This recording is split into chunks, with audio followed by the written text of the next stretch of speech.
don't need a return ticket where you're going. This is a one-way journey. Straight down!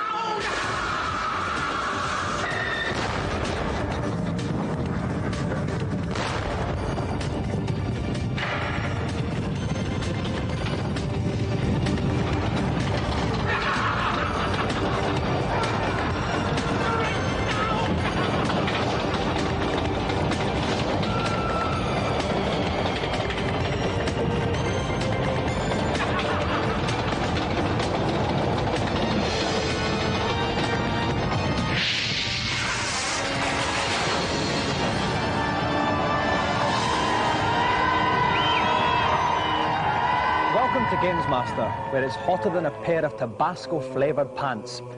But don't worry, because tonight we're washing those pants in new improved biological fun. Because on this show we have... Ridge Racer! A skid-marked frenzy with an exclusive showing of Ridge Racer on the Sony PlayStation. That's later on in the wash cycle. Meanwhile, it's time to dip our smalls in the rest of the show. So, for challenge number 1, let's go over to GamesMaster. My first challenge is something of a stinker. A skill test from the Super Nintendo racing game Power Drive. Players have 1 minute to prove their ability by performing 5 precision maneuvers. First, to stop their vehicle with the white line between the front and the back wheels. Second, to reverse exactly into a parking space. Third, to negotiate a rather bendy road. Fourth, to wind their way between some traffic cones. And finally, to stop precisely within the exit box. Gentlemen, start your engines. So, with brain firmly in neutral, let's meet our challengers. They are Ricky Nguyen, Mervyn Chong and Tom Homer.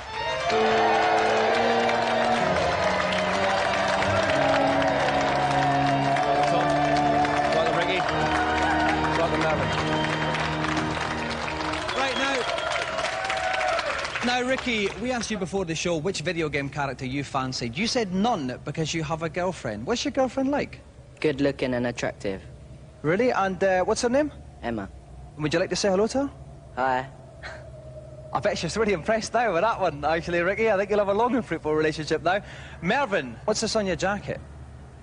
Ecstasy. I bet you think you're really hard because you've got that on, don't you? All right, thank you, Mervyn. Tom, how you doing? All right. Now, Tom, you also said you're quite into music as well. What sort of bands do you like? I mean the Nirvana. Nirvana. Can you sing at all, Tom? No, not really. Because they're looking for a lead singer now, aren't they? Nirvana, you never know. You might get a chance. OK, well, our 3 challengers prepare to play their games. We'll catch up with the headlines in this week's news.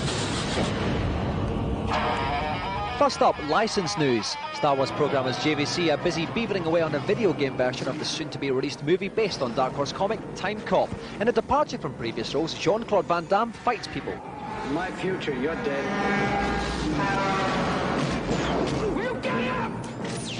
He goes back in time to retrieve the plot by wiping out a nasty president of the future. The game is out in March. I come from the net, through systems, peoples, and cities, to this place. This is Mainframe, setting for the first 100% computer-generated TV series. Reboot stars Bob, Guardian of the Mainframe, his mates the Data Sprites, and official nasty bloke Megabyte. All I ask is a simple favor, and you put us through all this. The 13-episode series has been 3 years and thousands of computer hours in the making. Those weird blue and green blokes and birds will be on ITV after Christmas, though I reckon the one-handed George and Zippy from Rainbow would have these guys in a fight. Reboot! Sega's new console, the Saturn, is released today in Tokyo. But when some bloke in a pub said he'd seen one in Chingford yesterday, we sent the boys round to investigate. We met Simon Leung, who runs an import-export business, like most blokes. On Thursday, I heard we had our Saturns in Hong Kong. On Friday, I had them shipped out to me to Heathrow. On Saturday morning, at 5 AM, I picked them up. And by lunchtime, I sold my first Saturn. An import machine with Virtua Fighters from Simon costs 570 notes. The official one will cost 300 quid, but it's not due till August 1995. We're almost ready for the Power Drive Challenge. All that remains is for me to introduce my backseat driver for the trip. And it's Steve Merritt from Me Machines. Welcome, Steve. Hi, Don. Steve, now what's your favourite part of a car? Well, I've got perfect clutch control, so I think I'll opt for that. No, I thought you would maybe be a spigot man. No, definitely a clutch man. No, interesting. About the challenge now, Steve, what's the toughest part of the course? It's the second to last bit. There's this spiral of cones, and you've got to manoeuvre the car through without actually hitting any. For every cone you hit costs you valuable time. And as you've only got a minute anyway, you can't afford to do that. That's right. Each contestant has 1 minute in which to complete the course. The contestant who finishes it in the quickest time will win the joystick. Ricky's going first. Ricky, if you are ready, then off you go. Okay, off goes Ricky. You can see the time in the top left-hand corner of the screen. What's this first obstacle? The first part, he's got to brake with a set of wheels either side of that line, which he's already done. He's done it in very good time. Very quickly. Next, he's got to reverse the car into a rectangle on the right, but he seems to be going the wrong way. Oh, dear. Not a good move. Now he's doing I think VSM should be told. Oh, terrible. He's hit the tyres. Oh, That's dear, absolutely terrible. Oh, what's he doing now? no. He's all over the shot. He's got 20 seconds, 40 seconds left. I think I recognise my man's driving there. Oh dear, this is terrible. He's in there now. The flag's gonna... Yep, the flag's up. He's now got to negotiate a really winding road. This is another easy bit, but after this lies the cones. Wibbly wobbly bits ahoy, Steve. Indeed, indeed, and appallingly now negotiated. Here come the cones. Now everyone he knocks over, he gets seconds added on. He's really stuffed this up. Left. Steve, this isn't going to happen, is it? No, I'm afraid not. Oh, it's gone. He got to the coast, but that was all. Ricky, please make way for my little favourite, Mervyn, now. OK, Mervyn, when you're ready, start your challenge. OK, off goes Mervyn. Time again in the top left-hand corner. Here comes the first obstacle. Let's see what it does, Steve. Break. Brilliant, absolutely perfect. OK, next one, Steve, is the... It's the reverse, Dominic. He's got to make it into this tiny square, which is slightly bigger. Yep, I think he belongs to the Stevie Wonder School of Driving now. I think so, but... The flag's up. He's done that. 15 seconds gone. He's ahead of Ricky on the split times. Now, wiggly wobblies. Indeed. Not too good at the old cornering, I'm afraid. And now finally the curly wobblies. He's got 35 seconds left, though, Steve. Can he do it?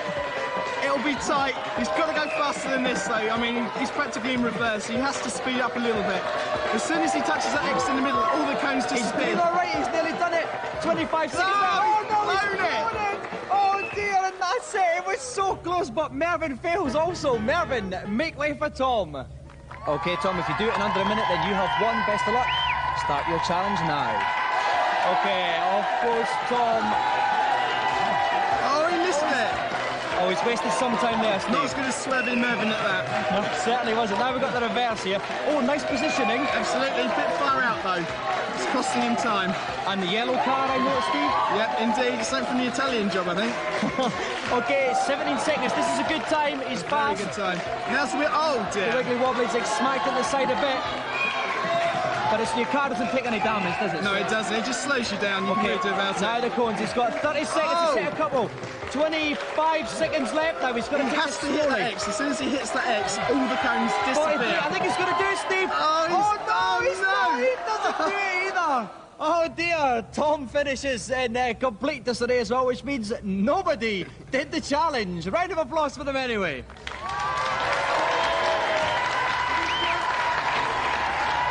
Bad luck, Ricky. Bad luck, Mervyn. And bad luck, Tom. OK, now, you first of all, Ricky. That wasn't terribly good, was it, Ricky? Nah. I've got a bit of bad news as well. You remember your girlfriend? Yeah. You know she's dumped you now. Nah. She has, but there's plenty more fish in the sea, so you can console yourself with a kipper. Ricky, Mervyn, I'm going to leave you just now, gladly. Tom, you did a bit better, but then what happened towards the end? I just lost it. I lost my nerve. Yeah. Have you found it yet, or are you still nerveless? I'm still nervous. OK, we'll have a look later on. Tom, finally, Mervyn, now you actually got very, very close, but we're still not going to give you a joystick anyway. Is that OK? No, I should get it. Why? Because I'm the most funniest. I think you find that's the British Comedy Awards. Actually, that's a different show. So that means that Ricky, Mervyn and Tom, no joystick, so back into the cage.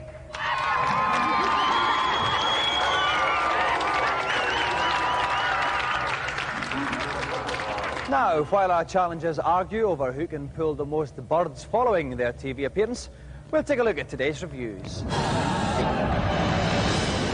First up, featuring more snakes than a Freudian dream, it's Pitfall, the Mayan adventure. Pitfall 2, the Mayan adventure, is a slick little platform game. It's actually based on an Atari VCS game called Pitfall 1, obviously. which was written 13 years ago. Fortunately for you lot, that's actually hidden inside this game, the complete Atari VCS game, with crap sound and crap graphics. It's not really taking it any much further than, say, Jungle Book or Lion King. But it's a nice game nonetheless. There's lots to interact with, lots of nice weapons to use. You can use your boomerang or your slingshot with pebbles. And there's some nice ways that they integrate you with the landscape. If Earthworm Jim was the king of the jungle, then Pitfall would be a scrag-tag little puppy dog begging for food on a cold winter's night. However, Pitfall was the original platform game, so I suppose Earthworm Jim should just be a little bit humble there.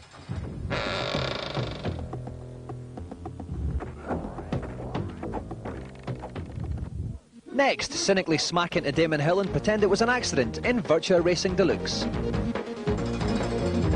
Everything about the game has been improved, not just the graphics, which are now much more colourful, but also the polygons, which are more rounded, the speed, which is much smoother and faster, and also the sound. It's so much more bolstered up, and you really feel like you're in the heat of a race, rather than just the sort of whiny noise that the Mega Drive made during Virtua Racing.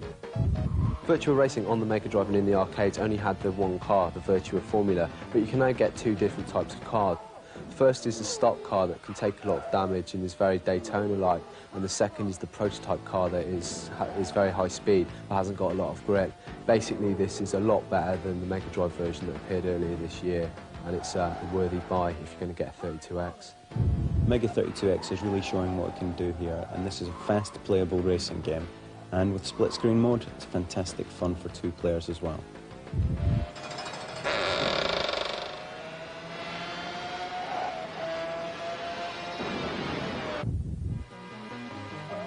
Finally, while we await the brilliant Ridge Racer, let's spend some time on the Duff Mansell IndyCar. Newman-Haas IndyCar Challenge featuring Nigel Mansell. Newman-Haas IndyCar Challenge featuring rubbish graphics and terrible gameplay, more like.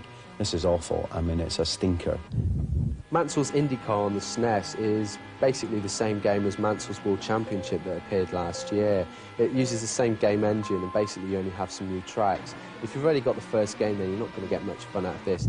These days, to have a successful racing game, it really needs to be full polygonized 3D, like, of course, Virtua Racing on the Mega 32X, or indeed Stunt Race Effects on the SNES. As it is, Nigel Mansell's is very flat in comparison, using sprites instead of the 3D routines. And although it's colourful and fast, it doesn't match up to the more powerful machines.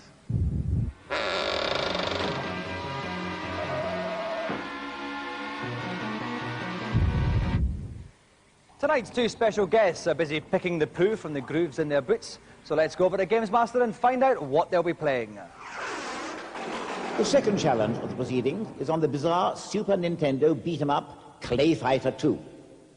As usual, players have 3 rounds to reduce their opponents to a pile of formless putty. Good luck. So, please welcome two of the more aesthetic members of the Emmerdale cast, Ian Kelsey and Camilla Power.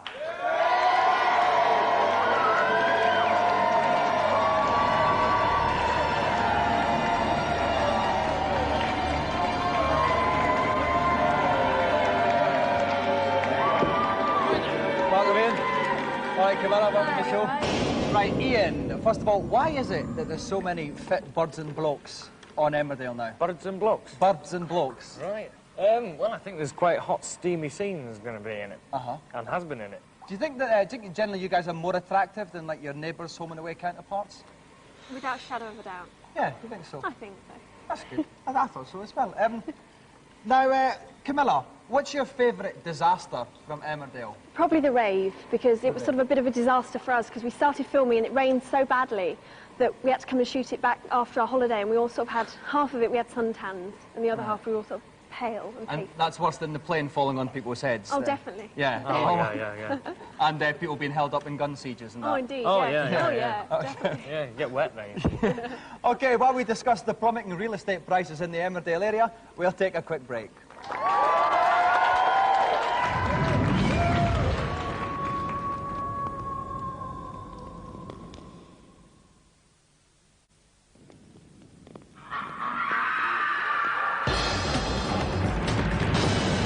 Welcome back. We have two of the finest members of the Emmerdale Brat Pack, Ian Kelsey and Camilla Power, with us about to do the do on Clay Fighter 2. With me, I have a very patriotic-looking Dave Perry, actually. Absolutely. Tonight. Absolutely. Dave, who pushes your buttons, the Emmerdale girls or their Australian soap counterparts? I'd have to say the Aussie girls, I'm sorry, but I'd find it a bit hard to be romantic with anybody with cow manure under their fingernails. All right, thank you, Dave. I know romantic at heart. Dave, tell us, what's the strengths and weaknesses of the characters we're going to see? Well, Camilla's going to be playing as Gugu, who's a large, bad baby, and she has a big rattle, which is very useful for long-range attacks. It's hard to get close to her. But Ian will be playing as Kangaroo, and he has a dashing punch. He's very fast, and she races in and really thwacks her opponent. OK, best of luck, Camilla and Ian. Let the fight begin. OK, Camilla is playing Gugu, who's the baby on the left. Ian is playing Kangaroo, who's the kangaroo on the right. You can see the energy bars at the top of the screen. And it's Ian making the early running, Dave. Well, Ian seems to have worked out some of the special moves. He's got the multiple punch move there, flailing his arms about. There you go, and that's very hard to get close to. But, of course, Gugu's got the perfect answer because she can just stretch her rattle out. OK, at the moment, it's still Camilla as Gugu, whose energy is low. Nice little move on the stick there on the right. That's very nice. Gugu can balance herself on the rattle and do a kind of a flying kick. Camilla's still going to bet my hammer. As she says, Gugu's stunned. Kangaroo should be going in, should be backing off. That was a perfect opportunity for the dashing punch. Well, that was a nice little bit of thing. Gugu threw her milk bottle at Kangaroo, hit her square in the face, but she wants to be careful. It's a bit of a comeback here. It's a bit of a comeback, but it's only going to take one hit. But Ian takes it does bout. 1-0 to Ian. Now we move on to bout number 2. Camilla has to win this bout to stay in the fight. Off they go. Ian was pulling back there, not much was happening. He was trying to launch into his dashing punch, which is just a charge away, forwards and punch move. A bit like Balrog in the Street Fighter games. OK, Ian, I would like to pick a winner here, Dave. I wouldn't, it's very, very close. Ian is using this flailing sort of thousand-hand attack, but Gugu's just walking into it. She wants to be careful. Gugu wants to be careful. There's no point in him walking into that because it's just going to hurt. Oh, exactly. Dave, keep us posted on the game. I'm just going to look at Camilla. OK, so Kangaroo's going in with his hand attacks, and he's doing some serious damage. Gugu's going in now with the high kicks, trying to get back into it, but it's not going to happen. Oh, rattles on the chin, that'll do it, but no! There's the Joey. The winner is Ian. Well done, Ian. Bad luck, Camilla. Well, Ian, you were looking pretty furious, and what were some of your special techniques you were using then? It's the spinning punch. Yeah, it's like your dad when he had that little bit of fist Yeah, fight. that Kangaroo must have got some tips off me dad, especially with a little tail flicker as well. It certainly did. I was watching that. That was very nice. Actually, yeah. Camilla, your defeat, it wasn't very popular with the crowd. You were the crowd's favourite here. I mean, I actually, you know, I really like Ian, and I thought, well, it wouldn't be fair for him to be shown up by a girl on telly. So basically, I let him win. And we believe that, don't we? Of course you do. Yeah. Well, sorry, 5 of us believe you. Anyway, well, that means that tonight's winner of the special celebrity GamesMaster Golden Joystick, Ian Kelsey. And let's have another round of applause for our special guest, Ian Kelsey, Camilla Power. All around the country, gamers' lives have stopped just like that. Lubricate their limbs once more in the consultation zone.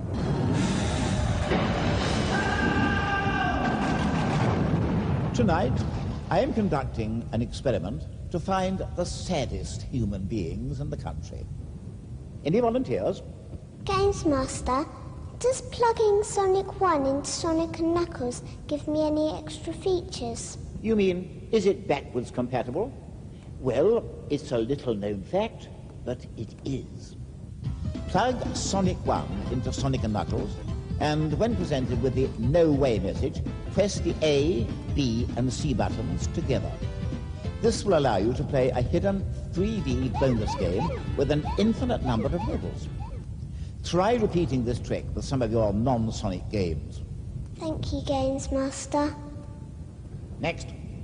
GamesMaster, how do I get one of the really powerful weapons on Doom 2 on my PC? Well, you could collect them, as everybody else does, but if you're really impatient, you could type this code while playing the game. IDKFA. This will give you all the weapons, including the grisly chainsaw, but I don't think you should be playing with that. Thank you. Let's have a good, wholesome one. GamesMaster, I've had Donkey Kong Country for 4 hours, and I've got to the orangutan level. Can you tell me where the bonus is? Not finished the game yet. Tut, tut, tut. Well, the trick on this level of jungle japery is to collect espresso and return to the start of the level, to the ledge that had the Donkey Kong barrel on it. Fly to the left and you'll enter the bonus area, full of flying letters, on which, surprise, surprise, must be collected in order. Very taxing. Ah, thanks, GamesMaster.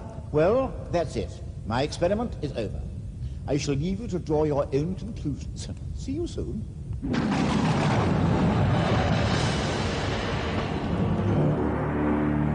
The latest game to occupy the joypads of hapless Mega CD owners is Supreme Warrior, a martial arts beat-em-up featuring the kind of live-action full-motion video that makes the Mighty Morphin Power Rangers look like Kozlovsky's Three Colours Red. Using first-person Legends of the Ring style play, you've got to slog your way past various martial arts adversaries to find a magical mask.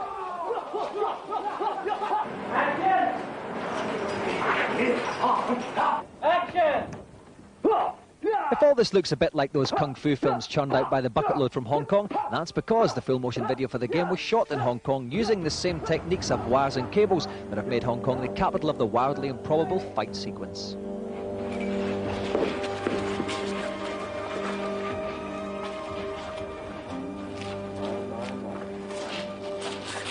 Basically, I jump in and say one line, and facing the camera, who's actually our cameraman with this really long, funny leg. Go!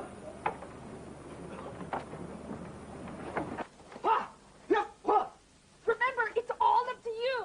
Supreme Warrior is just one of a number of similar games being released next year by Silicon Valley-based Digital Pictures. We wanted to create a line of products that would feel to kids exactly the way watching Saturday morning television feels, but instead of just sitting there sort of like little zombies, they'd actually be interacting with some very positive characters. And you don't get more positive than this bird, pushing the course of feminism forward by miles. I'm sort of like the Viking bitch from hell, really.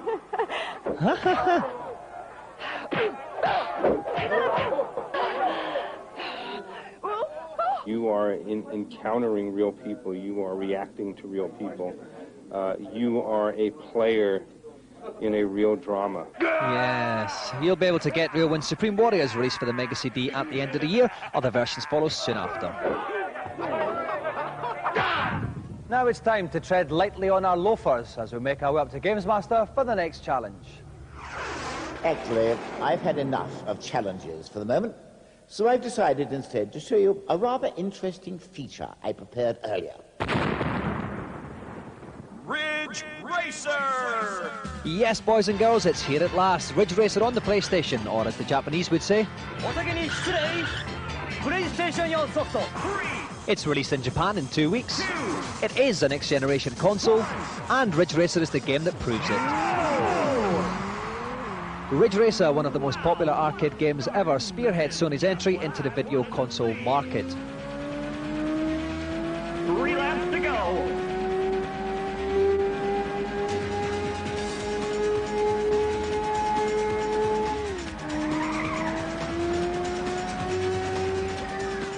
All the cars are there, as is that well-known Ridge Racer track, along with its expert driver's extension.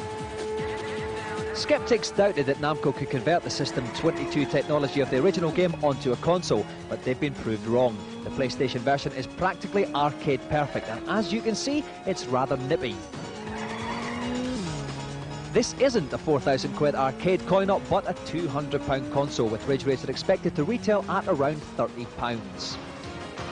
We'll have to wait until summer '95 before we can get our hands on it officially, but as the Mega Drive and Super Nintendo edge into retirement, we at GamesMaster have ordered a bumper box of pants because we are wetting ourselves in anticipation.